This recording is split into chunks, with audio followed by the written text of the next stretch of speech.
তিনি তো ভারত সরকারের নিয়ন্ত্রণের বাইরে। তিনি একা একা বাংলাদেশে আসার কোনো সুযোগ নাই। এই যে বক্তব্যগুলো যেটা রয়টার্সেই বলেছেন যে তিনি আসবেন, তার লোকবল আসবে, একত্রে এসে আদালতে আত্মসমর্পণ করবে, এই বক্তব্যের কোনো আইনগত সুযোগ আমি দেখি না। সাবেক প্রধানমন্ত্রী শেখ হাসিনা 5ই আগস্ট তিনি বাংলাদেশ থেকে চলে গেছেন।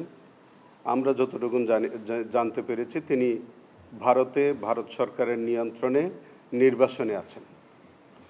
তো কোনো আসামি যদি অন্য কোনো দেশে ওই সরকারের অধীনে নির্বাসনে থাকেন, তাহলে তার পক্ষে ওই নির্বাসন থেকে স্বেচ্ছায় এসে বাংলাদেশে এসে আত্মসমর্পণ করার কোনো স্কোপ নাই। অর্থাৎ তাকে ওই দেশের সরকার বন্দি বিনিময় চুক্তির আওতায় বাংলাদেশ সরকারের কাছে হ্যান্ডওভার করবে, অথবা ওই ব্যক্তিকে ওই সরকার বা ইন্ডিয়ান সরকার তাকে পুশব্যাক করতে পারে। তো যখন যেহেতু আমরা জানি যে শেখ হাসিনা তিনি ভারত সরকারের অধীনে আছেন, নির্বাসনে আছেন, এবং বাংলাদেশ সরকার তাকে পাওয়ার জন্যে চিঠি দিচ্ছেন, ভারত সরকার এখন পর্যন্ত হ্যান্ডওভার করেননি।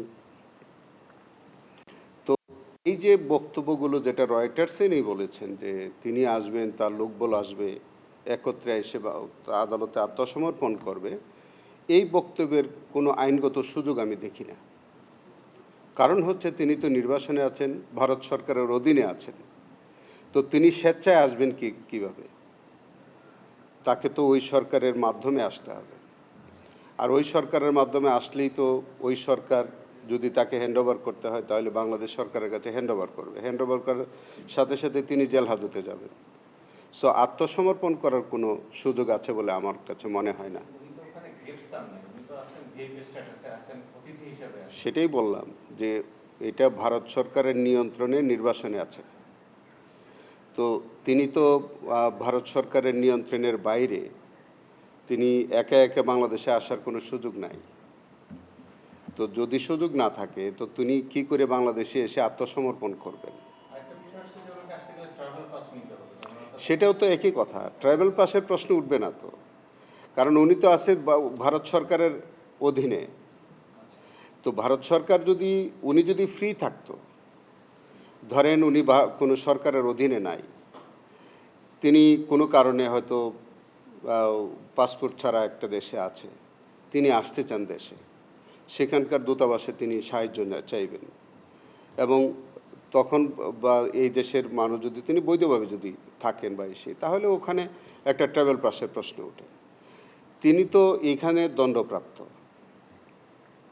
তিনি ভারতে নির্বাসনে, ভারত সরকার তাকে দিতে পারে, ভারত সরকার তাকে নাও দিতে পারে।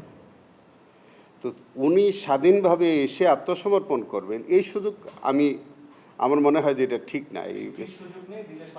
দিলে সরকারকে দিতে হবে। সো এখানে আইনগত উনি এসে আত্মসমর্পণ করবে এরকম আইনগত সুযোগ নাই বলে আমি মনে করি।